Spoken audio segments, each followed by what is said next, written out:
Yo, salam semangka dengan saya Pak Semangka. Benar, di depan kita sekarang ini telah hadir soundbar dari Sony, yaitu HTG700. Soundbar ini telah hadir diluncurkan oleh Sony beberapa bulan yang lalu ya. Namun menurut saya, walaupun pada tahun 2022 ini sebenarnya ini adalah salah satu soundbar yang paling worth it di kelasnya.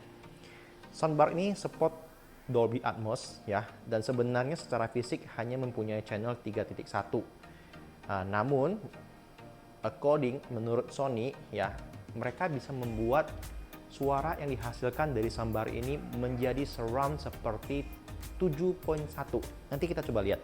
Nah, ini adalah box dari packagingnya, lumayan besar ya, karena di dalamnya 3.1 ada punya subwoofer, bisa dilihat dari gambar di situ ada subwoofer sama ininya. Oke, kita coba bongkar dulu, kita lihat dalamnya ada apa aja. Ayo. Oke, dari paket penjualan kita bakal dapat satu main unit soundbar ya, nanti kita akan lihat lebih dekat lagi, dan satu unit subwoofer. Subwoofer yang diberikan ini bisa terkoneksi secara wireless dengan soundbar main unitnya ya. Jadi kita hanya perlu cari tempat colokan buat listrik. Secara otomatis waktu dia terbuka akan terkoneksi secara otomatis. Kemudian kita akan mendapatkan lagi dua colokan ya. Ini colokan, satu untuk soundbar, satu untuk subwoofernya. Kemudian satu kabel HDMI ya. Jadi ini untuk dari soundbarnya ke TV ya. Kita bisa pakai HDMI eARC, yaitu Audio Return Channel. Ini rata-rata sih sekarang TV-TV yang udah baru isi udah punya semua ya. Jadi kita bakal coba pakai itu aja daripada pakai kabel optik. Oke, kita coba lihat apa aja sih yang di-provide oleh soundbar ini. Oke, bisa dilihat di bagian atas ini ada logo Sony. Kemudian ini kualitinya solid banget ya. Ini dari metal, kemudian ini dari plastik, tapi plastiknya bukan plastik murahan, masih terasa feel mewahnya. Kemudian di atas ada tombol-tombol on off, Bluetooth, volume. Nah, ini 3.1 yang tadi kita bicarakan, dan udah support Dolby Atmos dan DTS:X dengan software vertical surround engine. Nah, tadi kan kita sempat bilang terkait dengan software dari Sony yang namanya S-Force Front Surround, di mana dia bisa membuat soundbar ini yang secara fisik adalah 3.1 bisa terasa seperti 7.1. Jadi seperti home theater mini lah di rumah kita. Nah, jadi seperti suaranya dikelilingi dari belakang, atas, dan bawah. Nah, kemudian karena ini adalah fisiknya 3.1, jadi di soundbar ini ada 3 speaker, satu di tengah di sini ya. Kemudian 2 ada di kanan dan kiri. Nah, yang di tengah ini fungsinya akan memperjelas vokal dari konten yang kita nonton ya, seperti movie. Dan di kanan kiri ini adalah untuk lebih ke visual effect ya, suara visual effect. Kalau suara bukan visual ya, suara harusnya audio effect ya. Lebih ke audio effect dari konten yang bakal kita nonton. Nah, secara pot, kita akan coba lihat bagian pot.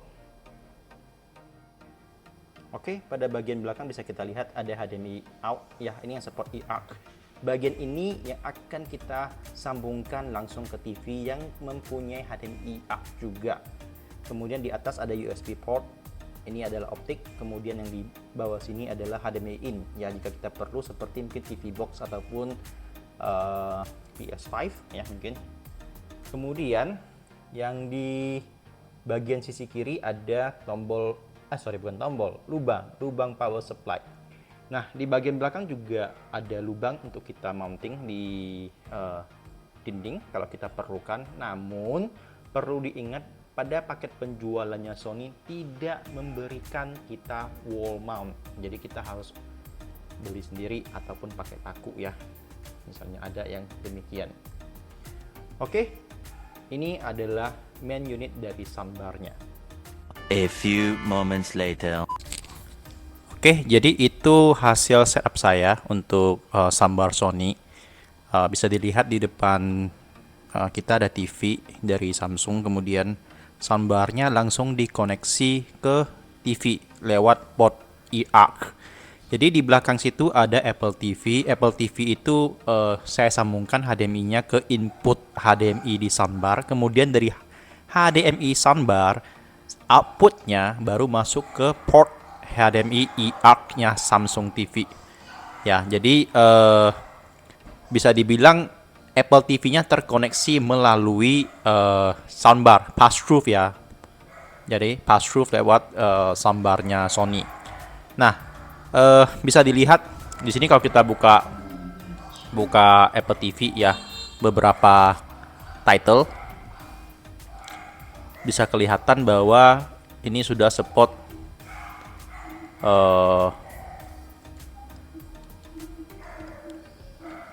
coba ya Avengers ya. Oke, jadi kalau misalnya kita play, kita lihat di bagian info. Di sini bisa kelihatan itu udah support Dolby Vision, kemudian Dolby Atmos-nya juga. Jadi ini sudah langsung support Dolby Atmos ya secara otomatis tanpa perlu kita setting lagi. Nah, di bagian tampilannya yang ada di soundbar pun kelihatan itu dari outputnya dari HDMI. Kalau misalnya kita terkoneksi lewat Dolby Atmos, dia waktu pas awal terkoneksi akan muncul tulisan Dolby Atmos ya. Jadi menurut saya ya, dengan harga yang saya beli, nanti kita kasih tahu ya harganya berapa. Nah, soundbar ini terasa cukup worth it ya. Karena tadi saya sudah sempat coba beberapa saat. Jadi menurut saya sih suaranya itu bisa menghasilkan surround banget. Jadi untuk perbandingan, plafon di rumah saya ini sekitar 3 meter. Ya, 3 meter, dan tempat dudukan sofa dari TV itu sekitar 3 meter juga. Jadi dari posisi 3 meter di depan TV dan dengan plafon 3 meter, ini hasilnya luar biasa. Oke, sekarang kita coba sound testing bagaimana suaranya dengan posisi saya ini. Tapi sebenarnya sih sound testing ini tidak bisa mencerminkan langsung ya, karena yang kalian nangkap suara dari yang device-nya kalian itu kan dari outputnya audio TV atau handphone kalian dan mic saya juga. Jadi sebenarnya ini hanya benar-benar harus didengar sendiri sih ke toko elektronik ataupun mall terdekat yang mempunyai display soundbar ini, karena luar biasa dari kita dengar secara pribadi ataupun bedanya itu jauh banget dari yang kita nonton lewat YouTube. Tapi walaupun gitu tetap kita coba lihat dulu bagaimana hasilnya lewat YouTube.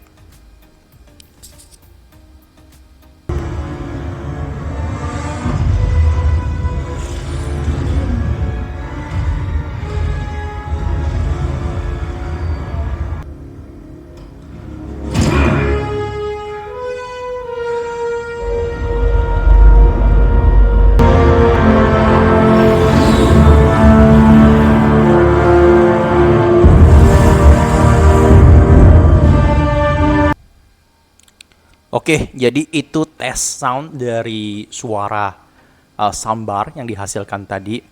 Menurut saya luar biasa banget suaranya ya, dengan posisi saya duduk di sini. Nah, untuk harganya ya, dari tadi belum saya sebutin, saya beli dengan harga 6,4 juta ya. Pas ada promo lebaran, jadi dapatnya 6,4 juta. Nah, dengan harga 6,4 juta, kita mendapatkan setup Dolby Atmos dari Sony yang sudah terkenal dengan audionya seperti headphone-nya Sony ataupun TWS-nya Sony. Menurut saya harga segitu cukup worth it ya, benar-benar cukup worth it karena kita bisa membuat home theater mini di rumah sendiri. Luar biasa banget. Jadi tanpa perlu setup yang terlalu ribet lagi, cukup hanya memerlukan kabel HDMI, kita sudah bisa memberikan audio dari konten yang bisa kita atau konten yang mau kita nonton. Bener-bener beda sekali. Oke, sampai di sini saja video kita hari ini.